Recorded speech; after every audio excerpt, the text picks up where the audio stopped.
Hey guys, I'm Fancy. And I'm Colleen. And this is Murder by Design.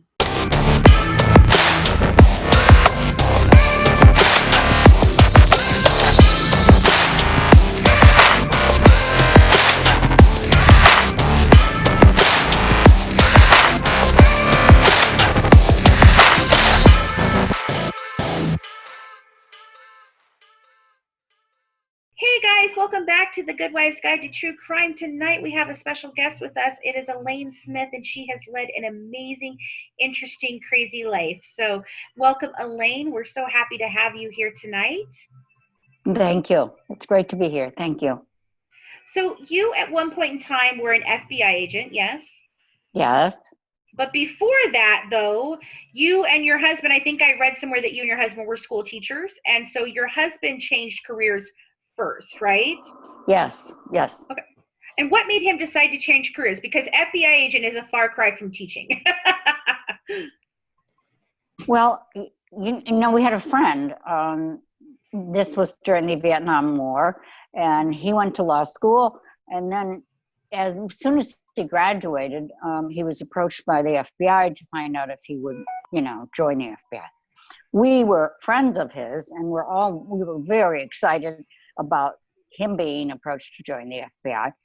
And it was at another friend's wedding that he turned to my husband and said, they're looking for agents. Would you be interested?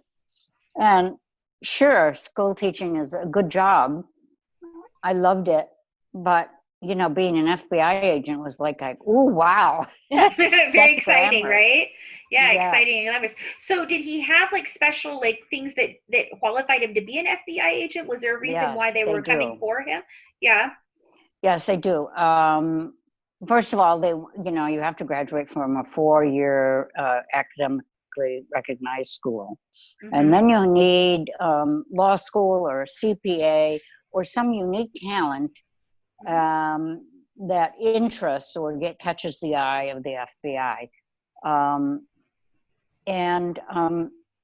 Then you can apply. And you also have to have 3 years of a professional career. Mm-hmm. So my husband played football at a Big Ten university. Mm-hmm. And was approached because they really looked for guys that were in really good shape.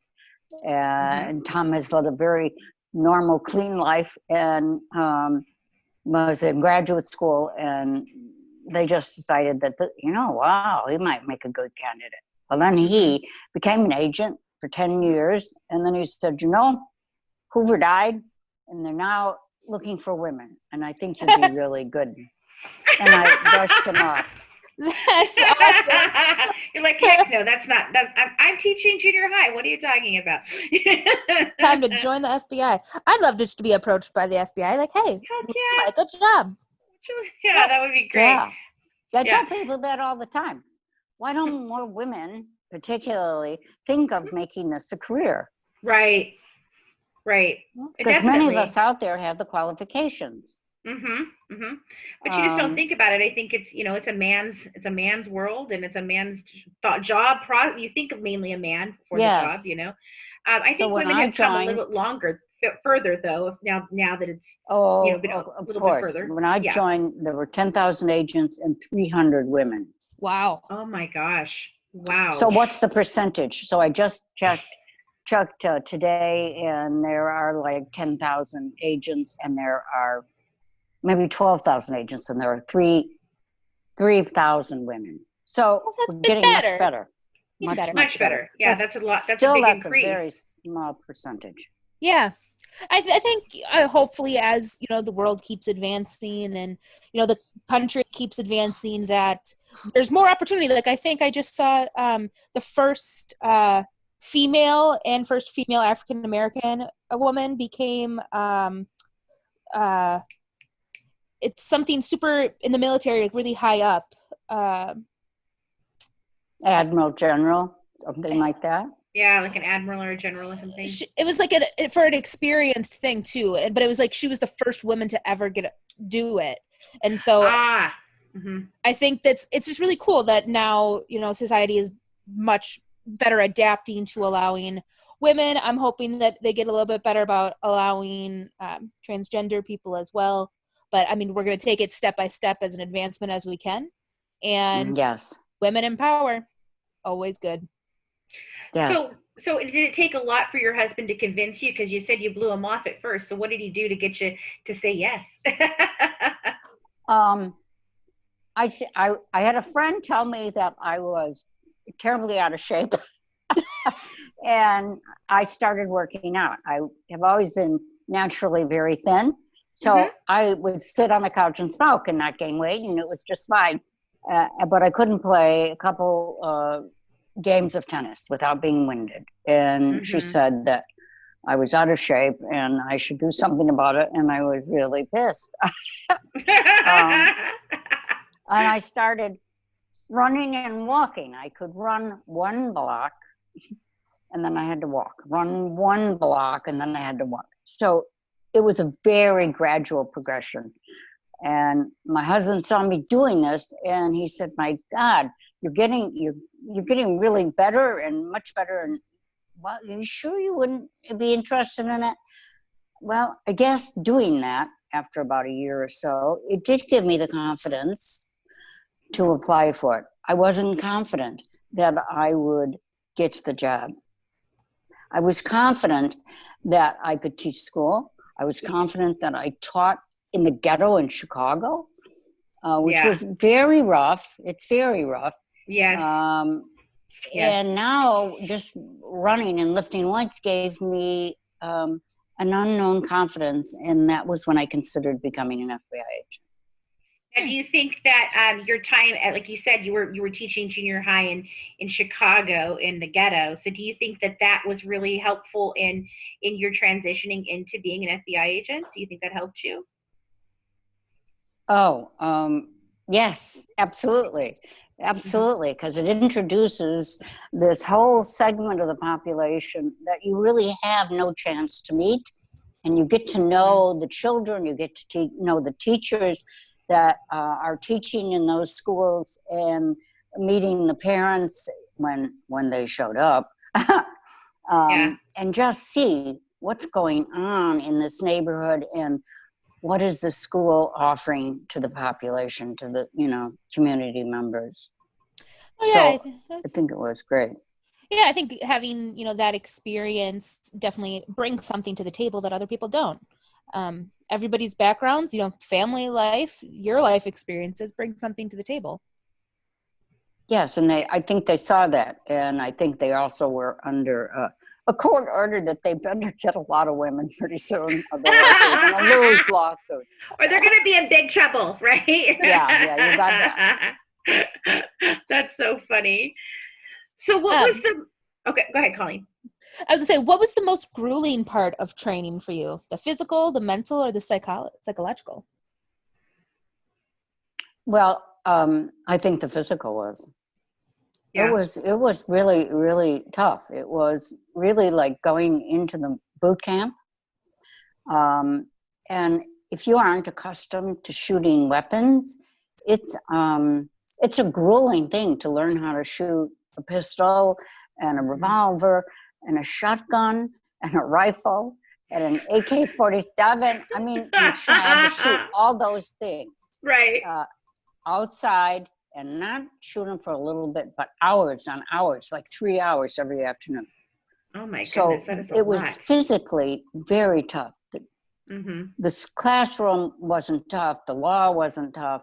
It was the physical tests that they gave you, men's push-ups and pull-ups and shooting so much on the range. Wow. Now, what was the psychological aspect like? Oh, well, see, all of the women, we don't generally compete physically.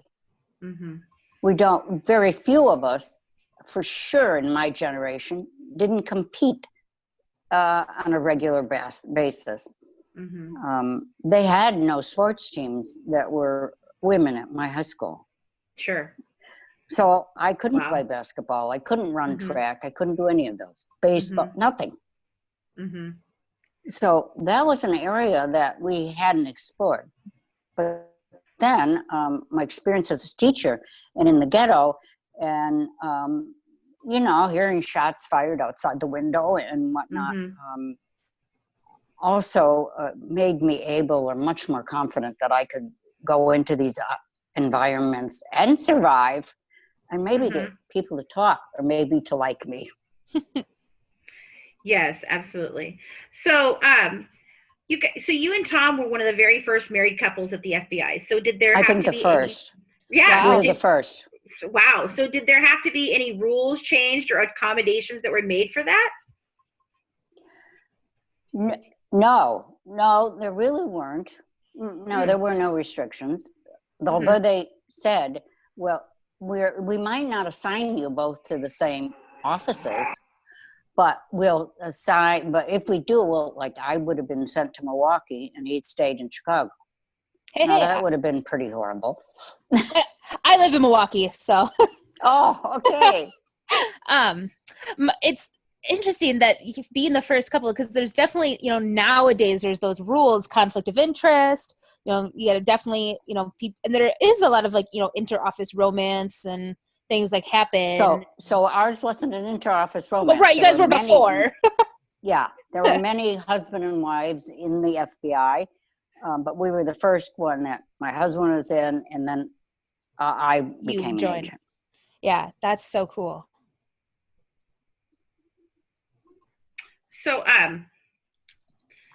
were you intimidated at all by the fact that only one other female agent had ever worked on an assignment to an organized crime squad? Because you started an organized crime squad, right? Yes. So you convinced your boss to assign you to an organized crime squad, and only one position, you know, only one other time was a woman in history of Chicago's FBI that had worked that. So how did you convince him, and what was it like being the only female? I convinced him by going up to him and asking him if I could take him out for breakfast. And he was so flummoxed that a woman would invite him out for a meal that he said, oh, sure, you know, kind of shocked.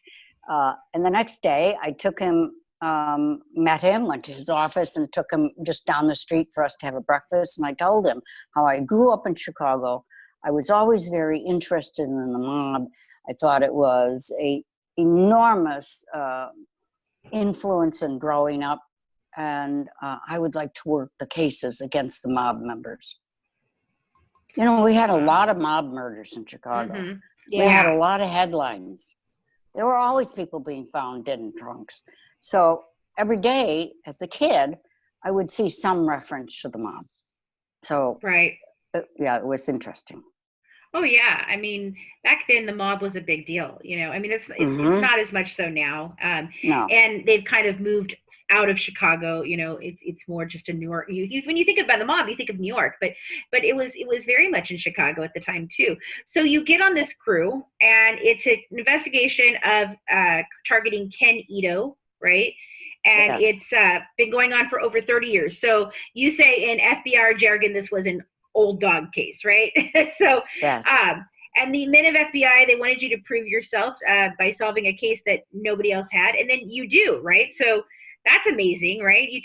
What did you do? 18 months? Well, I think they gave it to me because no one really had tried to solve this case, right? And it was just like, oh, give it to the woman, give her, and see what, you know, she probably won't be able to do anything, and it'll just keep her away from us.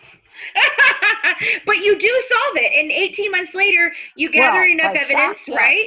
Yes, right. Yeah. And so so let's see, so 18 months later you gathered enough evidence to federally indict Ito, and unknown to anyone at the time, sign his death warrant, because 2 mobsters tried to kill Ito and failed, and then 2 ended up tortured and murdered by their mob compatriots, and Ito was now working for Elaine. So did you convince him to work for you?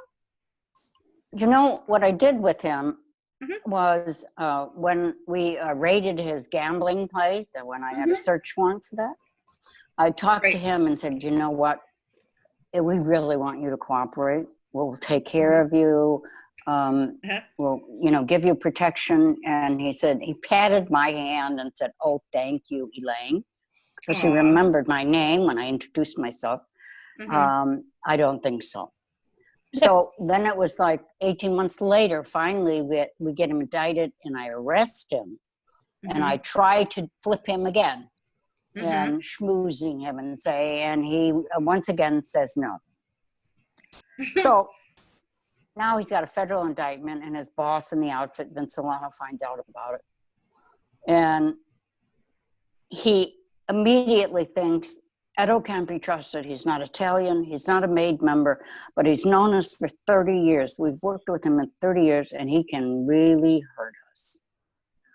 And Vince said he's got to go, like the Dixie Chicks song, Earl's Gotta Die. I love that one. Edo guy has to go, They don't trust him. And what a poor call that would have been, because Edo would have been, straight, would never, ever had talked. So what happened with that case? So what did you end up accomplishing when Edo started working for you? Oh my God. We accomplished, really, I called it the Rosetta Stone, the imprint of the total backstory of the mob. And he had been with the mob for 30 years. The bosses had grown up with him. He had run illegal gambling in Chicago for 30 years. Right. And you don't gamble in Chicago. You don't hold big stake games or run numbers operations without the mob being your partner.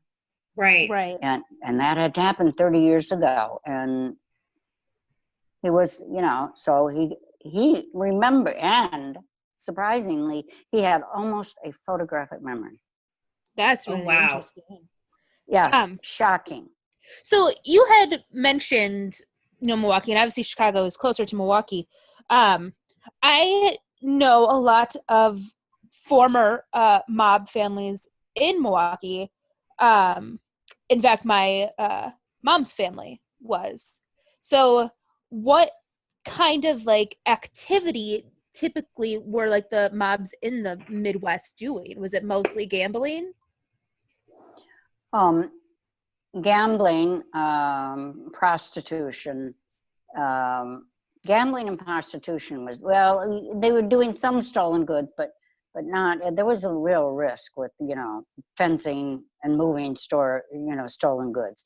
But when they did stolen goods, they'd steal a semi filled with television sets. It wasn't like just taking some crap off the dock somewhere. They would do big heists. So those were the three things: prostitution, gambling, and big heists. That's what the mob did. Interesting. And if you did it, you had to give 50% of it, at least 50% to your boss. Oh, Who right. then kicked it up to the next boss, right? Right. Everybody start small, get big, work a long time, work your way up. Get rid of the people in your way, I'm guessing. Right, but yeah. No, that's what the mob did for you. They didn't want to, if you got a great thing going, let's say, you're stealing semi-trucks full of TVs and stuff, and someone tries to muscle in on that, the mob will then step in and say, we'll take care of that. And by stepping in, they beat you up. They'd put you out of business. They're in the unions. If you had a shop that was a union shop, they would make trouble that way. They had many different ways of influencing people to make money for them. Right. And in that way, so they worked their way up, but you also worked your way up. So you become one of the first female supervisors in the history of the Chicago FBI, and the second supervisor in the United States. So what is that like? How did you end up becoming that? How did you get put into that supervisory position? And did you have any type of backlash from your coworkers, your fellow agents? I think I was put in that position because I had done some really good work in making cases. We had gone to trial, and they saw that I could stand up to a trial and, go through with the prosecution. That I wasn't an embarrassment. I could dress in suits and, be acceptable as a woman. And I wasn't a big mouth. I tried to get along with people. And they were getting tremendous push from the government, you have to promote women. You have to get minorities a chance. Right. You haven't, for sure. Right, because this is a big time of this is a big time of affirmative action happening at this time, right? We were just beginning with the affirmative action. Right. So women and minorities needed to be put through the ranks too, because it just had to, you had to. Right, you had yes. Right, and at the time when everything is a white man's world, you need that diversity in gender and in minorities, so that way people trust you better. You can get in with communities better, different regions better, and just to be able to gather that kind of intelligence. Right. Perfect. Yeah, that's it. And do you think being a female, maybe you even had an edge up on some of that, because as being a female, we're generally not as aggressive in how people perceive us. We may be aggressive, but not how we are perceived. So dealing with these types of criminals and getting information and stuff, do you feel like being a female was an additional help in that, or do you think it was a hindrance? Oh, no, I absolutely think it was help. I think that they let their guard down. I think that and I approached them in a very quiet, professional manner, not aggressively. You never get any cooperation if you're aggressive with people. They know who you are. They know who you are. So you never lord it over them. You never really poke their eyes with it. Right. You treat them nicely. Right, and we talked about that before in terms of torture and prisoners of war, and the fact that the way that they got them to speak was not by torturing them and waterboarding them, and it was by giving them a sandwich and a soda and sitting down and saying, "Okay, let's hear your story." Well, that's it. Yep, they take them to steak dinners a lot of times, because they're going to be more likely to tell you things if you respect them and they feel safe. Because if I have found, and so I'm really involved on the political side and intelligence side. I spend a lot of my interesting time studying behaviors and actions of many countries in the Middle East. So everything that kind of happened in Iraq and now in Syria and Afghanistan is pretty much what I spend my free time doing. But how interesting. Yeah, I find it so fascinating. But what happened is, when you torture somebody, and especially if you're torturing civilians, what would happen in Syria, the civilians, they don't have any information to tell you, if they're protesting against a dictator, they're peacefully protesting, and then you start shooting them and arresting them, throwing them in prison and torturing them, breaking bones, killing them. But they don't have any information to tell you. The information that they may tell you is most likely false. And then, like they made it up. Yeah. And then it's useless. And then it's a crime of war to do that. And you got no helpful information. Right. Yes. Right. So now you go from talking with crime bosses to and taking care of that and being undercover. Then you become a supervisor. How do you then end up in money laundering?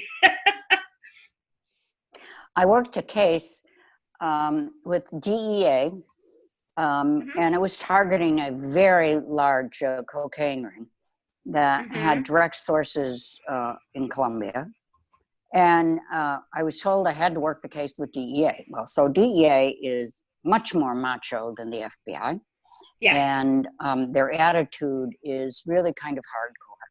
Bully badasses, right? I found, yes. And I found that. They didn't want any woman FBI, but I already had been in the case and I already had made a lot of progress on it. So they would have been really stupid not to have cooperated. But they were not giving up any of their macho-ness. So I said to them, well, you guys get the coke. You take the seizures of the coke. I'm following the money.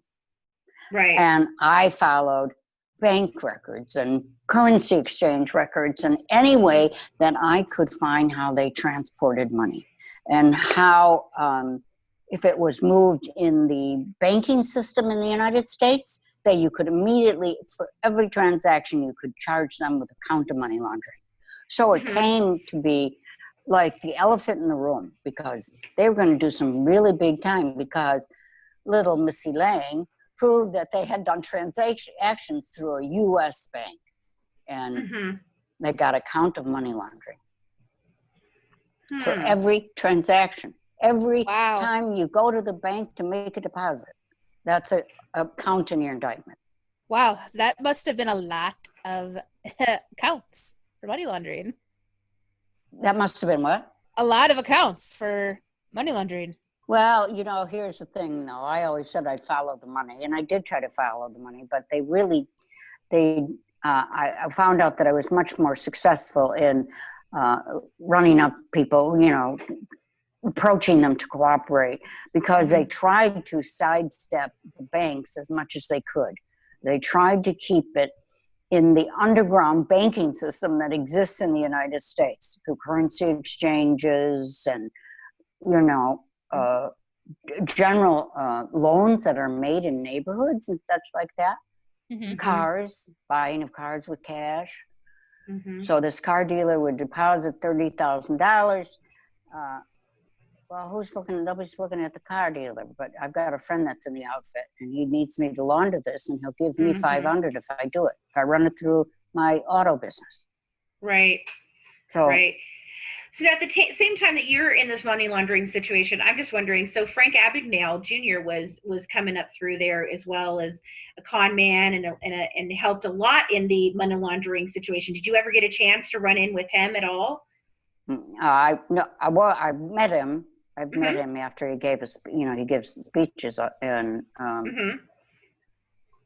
so I did run into him. I knew by that time most all of the tricks that you could do by moving money, places that you can put it other than under your bed. I mean, we raided Tony Accardo's house and there was $50,000 under his bed. Oh my gosh. And catch this, it was all in $100 bills, and all of the $100 bills had come out of Vegas. Interesting. Right. Yes, the Federal Reserve Vegas was a big follows $100 bills, you know? And had been out of circulation for like 30 years. Oh, wow. Just sitting there. They had been under his bed for 30 years. That's insane. Wow, that's crazy. Like, you know, you think about the money laundering. I mean, like, you always hear that statement, like you're saying, follow the money, because every time there's something that's like this, even when you're dealing with, like, you know, a wife or a husband that decides they're going to kill their spouse and they go for hiring somebody, you know, it's always follow the money.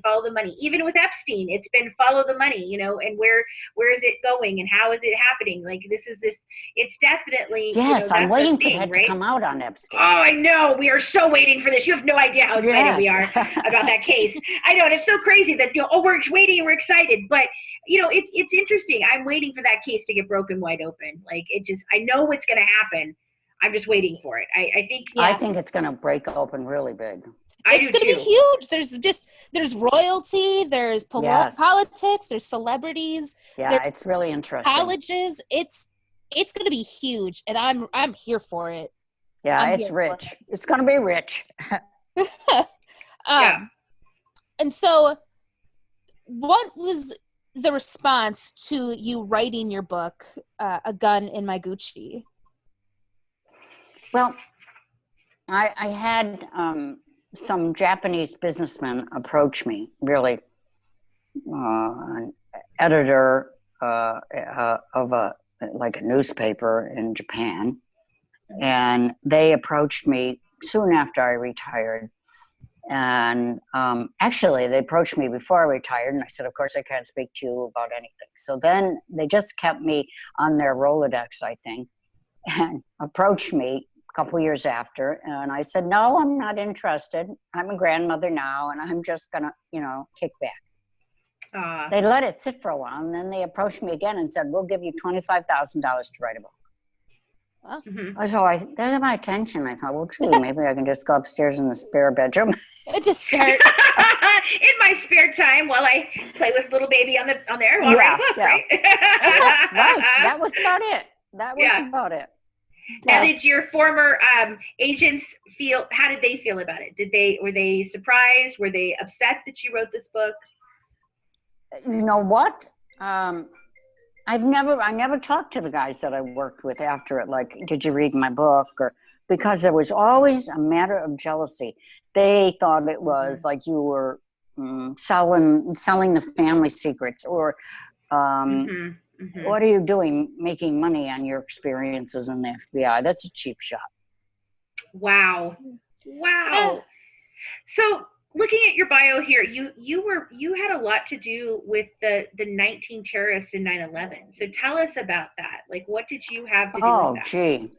Oh, I'm fascinated. Please tell me. What? Everybody in the FBI worked 9/11. Yeah. Everything came to a halt. Everybody, and I remember telling the 26 people that worked for me, I said, we are going to work this case, all of us, and we're going to work until we drop, because we are going to find out who did this. Right. They found out quite quickly, but it was such a shock to the United States that someone would do this. And so I was put on a task force within the FBI to follow the money that paid the terrorists. Who were they financially? And we developed financial profiles for all of the 19 terrorists.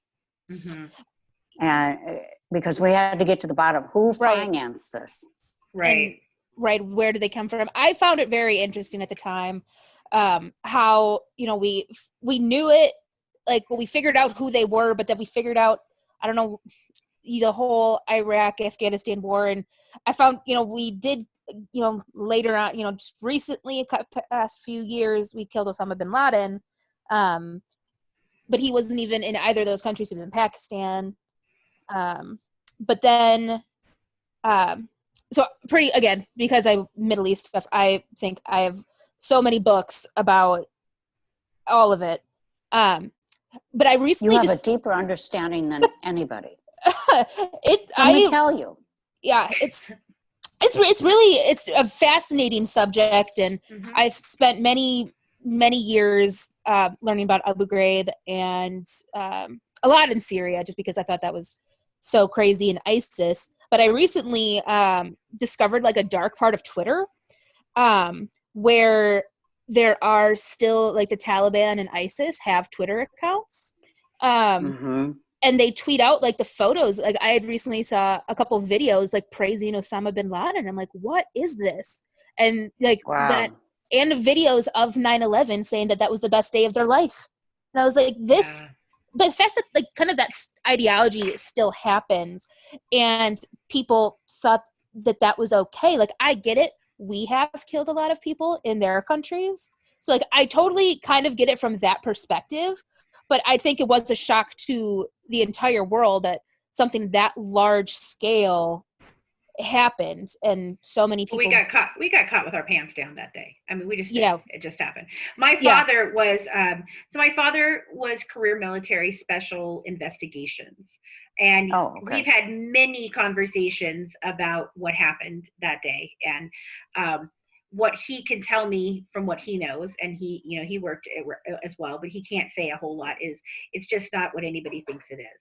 That's what he keeps telling me. It's just not what anybody thinks it is, and that's interesting to me, because I definitely think there's a lot more to what happened that day than we'll ever know, and that still happens now. Well, right. We know the history, of the Gulf War. We supplied the weapons to Saddam Hussein. We worked with Osama bin Laden and Osama bin Laden's family for decades, and we knew what was sort of happening, the plot that kind of formed in Germany. We knew those things, and then I just don't think anybody thought they were going to do that. I think I remember reading that we kind of knew that an attack was coming. I just don't think they thought using planes as a weapon was what was going to happen, because they had attacked the Twin Towers before, but with a bombing, not the planes. And you were so young, Colleen, when that happened, because Colleen's our youngest. I'm in my 40s. Christina, our other host who isn't here with us today, is in her 40s, and our other partner Tori, we're all in our 40s. Colleen is 25. I don't I think can tell she looks like a little girl. She's a young girl. She's very sweet. She's very sweet. But any of us that were in our 20s, 30s at that time, I think that each one of us has a solidified idea of what happened that day, because I woke up, I was in California, and I had two very young little girls at the time. I was getting them ready to go to preschool and kindergarten. And I turned on the news, as we always did every morning. We just turned on the news and would watch that as we were getting ready to just kind of see what the weather was like for the day, and and everything. And I'm watching this, and there's just this building, it's just smoke just coming out of it, and I don't know what's happening at this point, and I'm like, what is going on? And it's crumbling and it's falling, and I'm like, what in the world? And then I told my husband, I go, something weird is happening. You need to come here, come watch this. And so he entered the room just as that second plane hit, and we watched that. Yeah. And I was like, wow. I didn't know what happened. I just started screaming. I dropped to the floor, and I was just like, oh my God, what has happened? And one of my best friends actually worked in the towers, and he did not go to work that day. So and from his apartment building, he literally could have, the rubble was just falling down on their apartment building. He called in sick that day. And so by the grace of God, my friend is here, but yeah. I think every single person that was there, I will never forget that moment in our life of what we were doing. It's also like when the space shuttle got blown up. Okay, I was in Florida when that happened, and we were actually all standing outside watching it go up, because that was something that we did, because we were right there by the Cape. And, we watched it go up, and it exploded. And I remember them rushing us all back inside, like grabbing all the kids and getting us inside, and they, like freaking out. And I remember thinking, well, what happened? What happened? And, we weren't told anything. We weren't allowed to watch the TV at that point, but the teachers all had them on. Like, it was crazy. But, so each one of those moments, I think about you when it's such a tragic thing like that happens, it is solidified in your head, as to exactly where you were in that moment. Well, I was in elementary school. Right. And so I was there so my birthday is September 12th. So, but my friend's birthday was September 11th. So we were impacted in our daily life, because obviously we did not celebrate our birthdays, because kind of the world was like, what do we do? And, we got all sent home from school. But I recently watched the documentary about the people at the Pentagon when the plane hit the Pentagon. And I guess I feel like a lot of people do pay more attention to Flight 93 that crashed in Pennsylvania, and then the New York versus the Pentagon. They're like, oh, well, it didn't really do, that much. It's a really small hole. But when I watched that, I was like, wow, it hit all 5 chambers in the Pentagon. And well, that was because of the actual people in the flight, and I truly believe, this is my thing. Now, Elaine may have a different opinion, but I believe that the towers were first to distract from whatever was going to happen at the Pentagon. And then that flight, by who was on the flight and what they were doing, I don't think what happened was supposed to happen. They didn't accomplish what they wanted to do that day. And maybe Elaine has something else different to say, but that's my opinion. I think it was like a distraction. I was in the command center for almost 3 months after that. And I was so involved in tracking the financial backgrounds of these guys. I really never focused on the mechanics of really what happened. Of course, I've watched it a million times. Yeah. But I never delved into that aspect. Yeah, the real planning. And I know a couple of people dropped out. There were supposed to be more than 19. But I know that what we could track, that action was financed with about $250,000. Well, and I know that it just doesn't seem like that much money. And no, it isn't. Right, for what they were doing. And I think it was more for the kind of show of it, and the jihad. And but when I was watching it, I guess, so I knew, the Flight 93 that was supposed to hit, I don't think it was actually supposed to hit the White House. I think it was supposed to hit the Capitol building or the White House. I'm not totally sure. But the people on that flight were able to take it down before it got there, which was amazing. But that plane, that's the plane that they thought was going to hit the Pentagon the second time. And the people in the Pentagon who were still in the command center, that they were told, like, get out, and they're like, no, we're not leaving, the country is getting attacked right now, we can't go. And the building's on fire, people are freaking out, and they were like, we're gonna get hit again, leave. And I remember there was like a firefighter and then a few office people that went into like the middle like garden in there in the and they heard plane jets rumbling, and they thought it was going to hit, but it was fighter jets that flew over the Pentagon, and they thought that they were about to be hit with the plane. And obviously, yeah, so I was young, but I have grown up. So my stepdad is in the Army. He served several tours in Afghanistan and in Iraq. And he's in Kuwait right now. And so I've always just kind of had an interest in the military. So World War II, and then the Iraq War and Syria has been just something that I find very fascinating, interesting, the history and how Russia got involved. And but I think there's not enough credit given to our intelligence agencies and the amount of work and the continuous work that is done to keep our country safe and to keep civilians in other countries safe.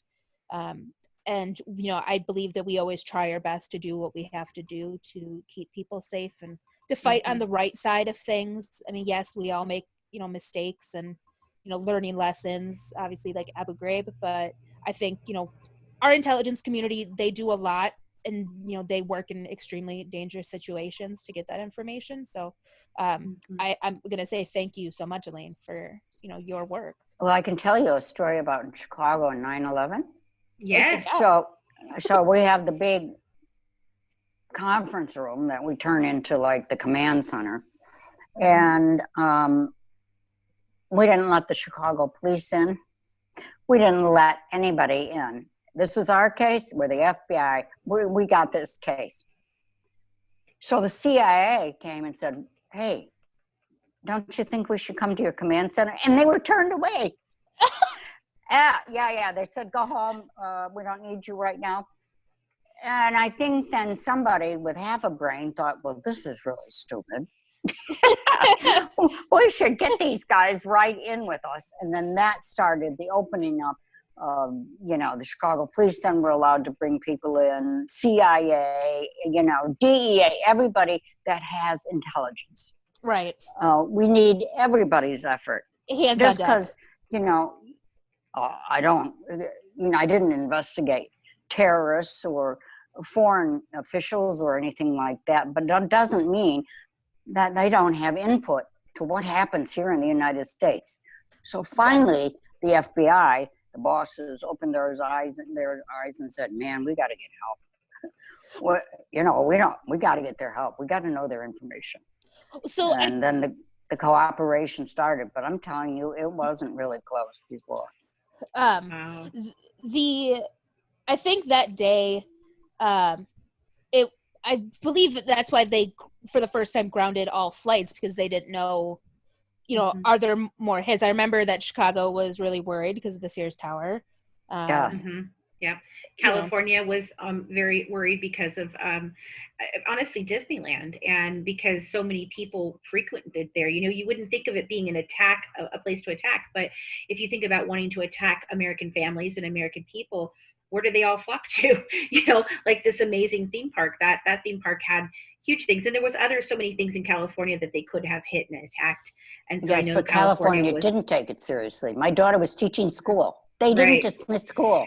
No, they didn't. 9/11 went on, and she had all her classes. Absolutely, yeah. My children, I kept my kids home for several days because I was upset. But I remember thinking, they didn't take it as seriously. But there was so many things that they could have hit, and they were worried. But it was like, eh. But I think California has a stance of almost like nothing's gonna ever touch us. I don't know. Well, that's New York. It's far away on the east. It's on another ocean. It's just it can come to your doorstep too. But it was very it was crazy. It was a crazy time, and I remember thinking about it and how differently that impacted our lives. And it's interesting to me that during that period of time, the country came together so well that all all races, all religions, we all kind of disbanded together, which is something we need to see again. This country needs to come back together. Right now we're in this chaotic state, and we're all divided, and unless we all come back together, I'm worried for the state of our country at this point. The division in the country is so vast right now, but that was something that brought us all together. And we need to think about that time period of where we set everything aside and came together as a country. We're going through a pandemic right now. We're experiencing violence and all kinds of different things, and civil disarrest, and and I think that this is time. We need to remember what we were like that day and refine that. And that's it brings us to our campaign, and we started a campaign called #LoveWins, and what that is a campaign to bring in unity and peace and talk about meaningful conversations and get through this, because the only way we're going to get through this is you don't fight hate with hate, you fight hate with love, right? So that's what we're working on with our campaign, and I think it really is indicative of what really happened back here. We all came together. Absolutely. I agree. Yep. So go ahead. I think I have to go because I have another appointment at 5. I have to get ready for. Well, we really appreciate it. It's a pleasure to talk to you. Yes. And keep going, ladies. Keep going. Thank you so much for reaching out. We'll let you know when we release the episode so that you can go ahead and let everybody know to listen to it and everything. But thank you so much. We're so excited that we got to speak with you. Have a wonderful rest of your day, okay? You too. Likewise, ladies. Bye-bye. Bye-bye. Well, thanks so much for tuning in and dishing true crime with the Good Wives and Murder by Design. Don't forget to join our Patreon member club to get exclusive mini episodes, inside documents and pictures from the case, live YouTube discussions, our exclusive discussion group on Facebook, and get some amazing Good Wives merch. And don't forget to follow us on Instagram and Twitter at truecrimewives. And for more inside information, check out our podcast, The Good Wives Guide to True Crime, on any of your favorite podcast players. Have a good one from The Good Wives, serving up true crime one dish at a time.